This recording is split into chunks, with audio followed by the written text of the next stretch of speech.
लेख प्रेरणादायी लेख यूट्यूब परिवार शुभ दिवस. आजच्या लेखात आपलं मनःपूर्वक स्वागत. कठीण प्रसंगात स्वतःला सांभाळा. कारण काच फुटल्यावर ती फक्त टोचते, पण आरसा तुटल्यावर त्याचा प्रत्येक तुकडा चेहरा दाखवतो.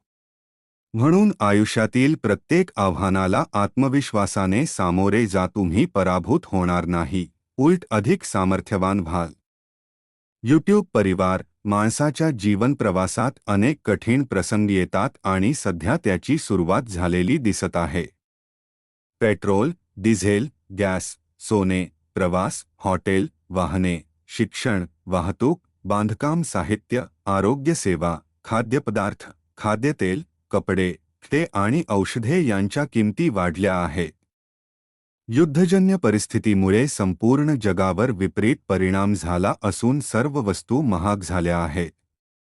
उन्हाचे चटके आता कमी झाले आहेत, पण महागाईचे चटके बसायला सुरुवात झाली आहे. सर्वसामान्य जनतेचे जगणे कठीण झाले आहे. वाढत्या महागाईमुळे प्रपंच चालवणे अवघड होत चालले आहे. त्यामुळे या कठीण काळात जरा जपून आणि संयमाने वागण्याची गरज आहे. आपल्याला कोरोना काळाचा अनुभव आहे. लॉकडाऊनच्या काळात आपण घरात राहून अनेक संकटांचा सामना केला आहे. केंद्र सरकार आणि राज्य सरकार यांनी जनतेच्या हिताचे निर्णय घेऊन सर्वसामान्यांना दिलासा द्यावा, अशी अपेक्षा आहे. येत्या काळात रोजगाराच्या संधी कमी होऊ शकतात. नोकऱ्यांमध्ये कपात, बेरोजगारीत वाढ आणि वस्तूंच्या किमतींमध्ये आणखी वाढ होण्याची शक्यता आहे. आता खरीप हंगामाच्या तयारीला सुरुवात होणार आहे. मुलांच्या प्रवेश प्रक्रिया, शैक्षणिक शुल्क आणि इतर खर्च एकाच वेळी येतात. त्यामुळे महिलांनाही घरखर्चाची चिंता भेडसावत आहे. हवामान खात्याच्या अंदाजानुसार यावर्षी पाऊस कमी होण्याची शक्यता आहे. त्यामुळे रेशनमधील धान्य विकू नका, तर भविष्यासाठी साठवून ठेवा.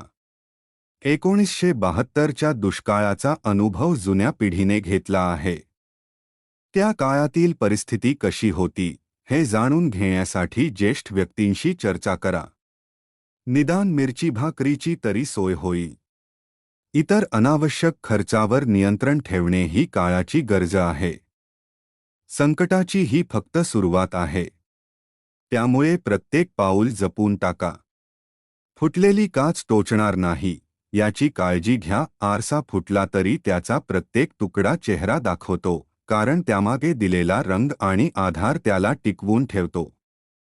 त्याचप्रमाणे जीवनात कितीही संकटे आली तरी डगमगू नका.